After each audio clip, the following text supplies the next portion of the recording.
Hey everybody, I am in the car doing work and I want to talk to you for a minute about how to get ready for this Sunday at Pocosin Baptist Church. So I know some of you might be freaking out right now that I am recording a video while I'm driving. It's true, but I promise you I am paying attention to the road mostly. So, if you were with us this past Sunday, we talked about the fact that we can be confident in Christ because the cross sets us free. This is massive, big news. We talked about how the cross sets us free from sin's bondage. The cross sets us free from sin's guilt. And the cross sets us free from sin's power. This is a sermon on Colossians 2, verses 13 through 15. And let me just say, if you haven't listened to that sermon, I strongly encourage you to get online, pocosinbaptist.org, and listen to the sermon sometime before this Sunday. Because what we're going to cover this Sunday is directly related to what we have just covered. So Paul says we're free from sin in these three senses. We're free from its bondage, we're free from its guilt, and we're free from its power. But there is a sense, a very real sense, in which we're not yet fully free from sin. We still are tempted by sin. So we're not free from sin's temptation. We're not free from the desire to sin because we still have sinful flesh. That's why Paul in Romans 7 talks about this great war, this great struggle between what he wants to do and what he does. So there's still a battle against sin, a very real battle against sin that we need to continue to fight.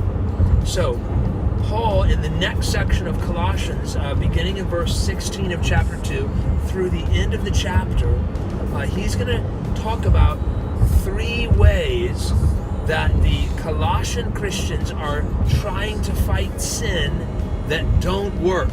Okay? So here's a big idea. We don't fight sin with Satan's weapons. We want to fight against sin with God's weapons. And three of the weapons that the Colossian Christians are tempted to fight their sin with, three weapons that we today are still tempted to fight our sin with, are the weapons of legalism. These are man-made rules.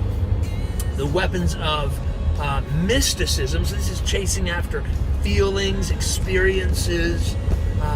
And then the weapons of asceticism, which is this sort of radical self-denial. So Paul says these three things, rigorous law-keeping, rigorous self-denial, and rigorous pursuit of mystical experiences, they have no power in stopping the indulgence of the flesh. So there's better weapons available for you, Christian, in your continuing fight against sin. So this Sunday, if you want to get ready, you need to read Colossians chapter 2, verses 16 through the end of the chapter. Yes, it's true. We're going to be halfway done with Colossians by the time Sunday's sermon is over. I know it's hard to believe. It's true. The second way for you to prepare is to listen to last Sunday's sermon. If you weren't with us, make sure you listen to that sermon, because what he's saying in this text is rooted in what we talked about last Sunday. Okay? So, really excited about this Sunday. And then also want to encourage you to attend our pancake breakfast. There's 13 PBCers that are taking a mission trip to Mexico City to share the gospel and to help support local churches there. Really excited about this trip.